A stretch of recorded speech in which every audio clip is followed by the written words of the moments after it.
भारताचे लोक,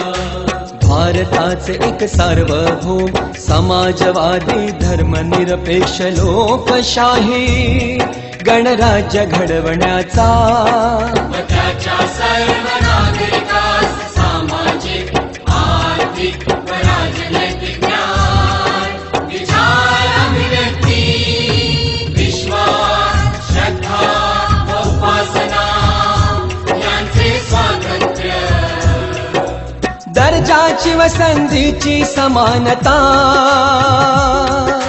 निश्चितपणे प्राप्त करून देण्याचा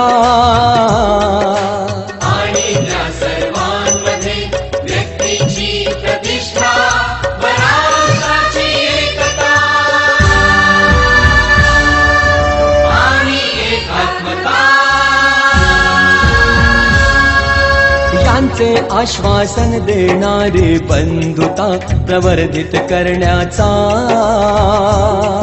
संकल्पपूर्वक निर्धार करून